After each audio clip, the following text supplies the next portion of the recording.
Yo, mic check 1 2 1 2. Listen, I'm here for a quick episode tonight because to be honest, I was like bouncing around about what I was going to talk about. I had no clue.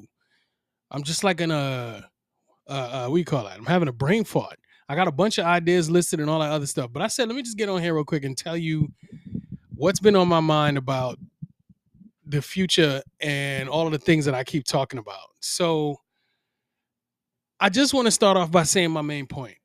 We are barely scratching the surface. And what I mean by that is the things that I tell you to do, the minor, get out of spreadsheets and start using SharePoint. It's minor. It's not a big deal. I make it a big deal because I know how much I have to, keep saying things over and over and over in order for people to pay attention. But you really have to like pay attention to what I'm saying. Just moving from spreadsheets to SharePoint is a minor deal. Everyone else is outpacing you. I'm talking to people who use Microsoft 365, or I'm sorry, people who are at an organization that pay for Microsoft 365. They have access to SharePoint, but they're not using it. They're still doing things with spreadsheets. The reason I'm saying what I'm saying is because SharePoint is not the best tool. I know that. You know what I'm saying? I don't know what you would call the best tool, but I know SharePoint is not the best tool. But here's what SharePoint is. SharePoint is a tool that you're already paying for that can do a lot of things. You just need to know how to do it. That's what I'm here for. If you don't know how to use SharePoint, then it can seem like a waste of, space. It's like, yo, who cares about this tool if you don't even know how to use it? Fair. That's completely fair. However, if you do know how to use it, you can really make waves. You could do a whole lot with it. Now, here's the issue. You're using spreadsheets while somebody else in an organization that does not pay for Microsoft 365, they're using some tool that is pretty pretty advanced. You know what I'm saying? It's maybe, more user friendly. It might be, cheaper. Who knows? I don't know. I doubt that, but it might be less expensive. It might be, you know, be able to do things that SharePoint can't do or whatever. I don't know. The point is, you being in spreadsheets and using them the way that you're still using them is a waste. It's just a big waste. And I'm trying to get you to go from one step to the next. Like, get out of these spreadsheets. Or wait, hold on. Because I don't want to seem like a jerk. Do whatever you want. You know what I'm saying? If you listen to this show and you're still like, yo, I don't care about what Therm says, I'm still using spreadsheets, do you? No problem. However, here's what I want you to know while what is happening with what you're doing. Somebody new comes to the organization. They think the whole entire Microsoft 365 suite is stupid. But then they find out, wait a minute, it can do this thing and this thing. They'll do that thing and then make you look like, what are you doing? You know what I'm saying? Like, you've been here this whole entire time. You've had access to this suite. And somebody who just came here who's probably like, they've used way better tools than what Microsoft is producing, but now they're at the organization and they're forced to use Microsoft. And because of the way that their mind thinks, they figured out there's these cool tools inside of the suite. Then they use them, and then leadership finds out that this person didn't have to pay extra money in order to do this. That is dangerous. You're gambling. You're gambling if you're just like, yo, I know, I could get out of spreadsheets or whatever, it's fine. And then somebody comes along and makes you look like that. They make you look like you're, a dinosaur because they're using tools that the organization already pays for. Let me tell you how this would work. Like, in real time, is if I go to an organization, I become an executive admin. If I become an executive admin and, that's my career, but I happen to know about SharePoint, a lot about SharePoint, and I enter an organization. And I think I told a story similar to this a few weeks ago on this show. But let's say I come to the organization. I sit down, I'm now supporting some leader. And the leader asks me to do a thing that they may or may not have asked the previous admin that was there. Or they had a temporary admin supporting my role until they hired me. So now that temporary admin was doing whatever they was doing, supporting the leader that I'm now supporting, and they leave that position because I got hired, and they go back to the one leader that they were supporting beforehand. Right? So let's make this make sense. You know what I'm saying? So you don't get lost here. There's two leaders. These two leaders have one admin supporting both of them. One of them is their main person that they always support. The other one is like secondary because the other one is missing an admin and they're trying to hire an admin. They hire me. So now that they hire me, that admin can go back to where they were, support their leader full time, and now I support my current leader full time. Now, this leader says, hey, I need you to do a thing. When they tell me to do a thing and I come back with something that's not a spreadsheet, but it blows a spreadsheet out of the water, it's like all kinds of things. They asked for something simple, but I came back with something crazy. And they're like, yo, what this is dope. Like, what are you doing here? And then they find out that they did not have to pay extra in order for me to do this. This is a tool that they've been paying for, and it knocks it out of the park. What do you think that leader is going to look at that admin that was temporarily supporting them? How do you think they're going to look at them? Now, it might be not a big deal because that leader, admin has left, but leadership talks. And if leadership mentions this thing that I did and the other admin didn't even know that was a thing or wasn't aware of it, yeah, same thing. Didn't know and wasn't aware. Same thing. If they didn't even know that was a thing, then okay. I don't want to say you're gonna look bad, but it's not gonna look good.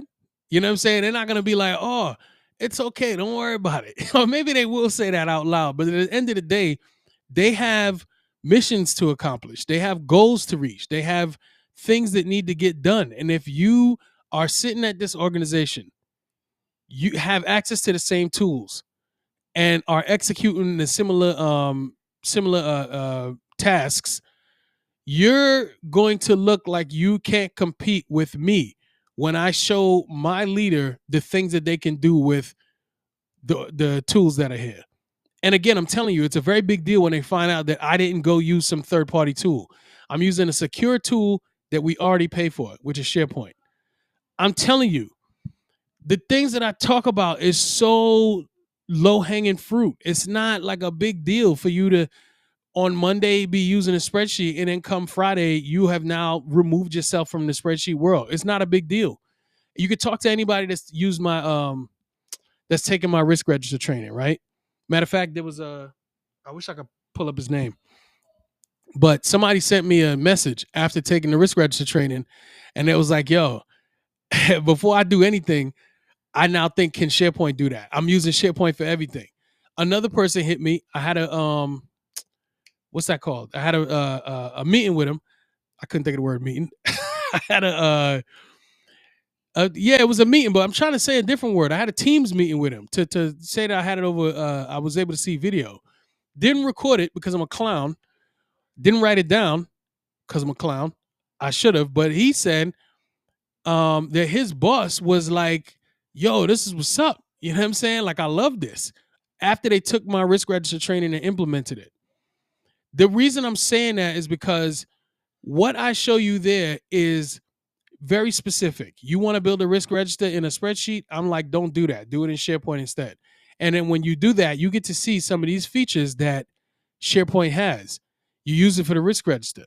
But now that you have seen what you can do with this risk register, your mind opens up and you start to be like, yo, wait a minute.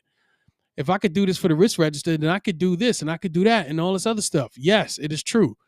It is a way better world out there when you start with SharePoint as opposed to a spreadsheet.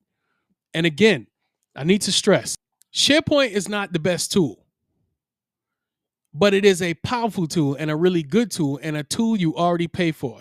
That's why I'm like, start there.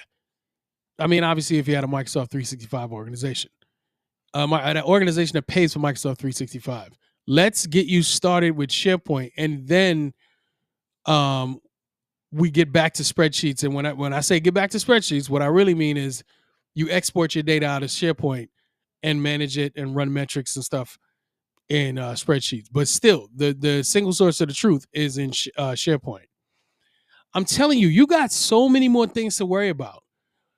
AI and all the ways that AI is going to be useful to you. How we get into AI before even getting our regular house in order? Don't let this stuff pass you by. Get on the SharePoint train. Not because it's the best tool. I don't talk about it because it's the best tool. I talk about it because it's a powerful tool that you already pay for. You have access to it. And it can do a ton of things. It'll blow your mind once you start to see what this thing can really do. Because I only talk about minor stuff just to get your brain sparked so you could be like, wait a minute, this is a SharePoint thing? I can do this with it? Cool, let me try it out. And I do have a link. So if you go to SharePointFreebie.com, some of y'all already been there. You who have listened to this, I know y'all have been there. I see people signing up. Go to SharePointFreebie.com. When you go there, what it is just me walking you through the beginning of your journey with lists. You know what I'm saying? Just getting you started. What I do is tell you what it's going to be like to use a list. Then I show you how to create a list. Then I show you how to share it so you can start to collect responses. Here is the problem that I'm solving with that very mini tutorial. It's instead of taking a spreadsheet, attaching it to a email, and then sending it out to everybody in the email and telling everybody to fill out the spreadsheet, we're eliminating that process with tools that you already have access to. So you just simply follow the directions that I give you in this tutorial, and immediately you'll be able to start using that. It'll get your wheels turning. I might need to hold a few sessions. I might need to, hold like a, what do you call that? A workshop. Invite maybe an email only invite. I ain't think about that. Maybe an email only invite to a session, a workshop where I walk you through some more basics about SharePoint lists. Because I like SharePoint lists as a beginning, like an entry point for a new user. If not a SharePoint list, then a SharePoint site. Because usually people do know that SharePoint manages documents. And you already know I'm not a big fan of documents, but it's fine. I can get you started with a list or with a site. But let's get you started with a list. If you take the risk register training, cool. If not, then you could take the SharePointFreebie.com training, which will introduce you to lists, show you what you could do there. Very, very, very light. I might dig in and get it a little bit more robust. Every time I use the word robust, I'm always like, I don't want to use that word because people maybe realize that it doesn't really mean anything, but it's fine. You know what I mean by robust. I think that's all I have. I just, I wanted to say this because it's like where I need you to be before I could really, really help you. There are some people who have heard my show, who have seen my content, who have entered my world and realized, yeah, I was just talking about the basic stuff. Because once you get in here, you could really like knock the lid off that's not the terminology. You could really like knock it out of the park. You know what I'm saying? So I was about to say I'm begging you, but I'm not begging you. I implore you to get down with SharePoint. This is just the beginning. Because once you cross that threshold, that first step, then you get to see all of the things you could do. And I'm telling you, it will change the way you work for the better. I can't oversell that. I am literally speaking from experience. I've been doing this I've been in my career for 20 years, but I've been focused on SharePoint for 15. But what I've been doing the whole time is helping people use technology to do their job better. SharePoint is a great tool to help you do your job better. Period. That's it. I am skipping out on LinkedIn Love. I'm skipping out on what is that? What's my other segment? Fan mail. Because I didn't get any fan mail, so it doesn't even matter. And I'm skipping out on I'll do an announcement. Go to SharePointFreebie.com. I need to mention that again. Matter of fact, follow me on TikTok if you want to see a daily video of me showing you some SharePoint tips. Follow me on LinkedIn if you want to see daily SharePoint tips, or roughly daily. I used to post there daily. Now it's like, every couple days or whatever. Follow me there. And I'm also on Threads. I'm on Instagram. I'm on, there's one I'm missing, Facebook. I'm not a fan of Facebook, but I'm about to start using Facebook a little bit more. And somewhere else, I'm missing something. I don't remember. But anyway, thank you for listening. That's all I got right now. I'll be back next week. I appreciate your support. I appreciate you listening. This was Always fun for me. So thank you. And I'll see you next week.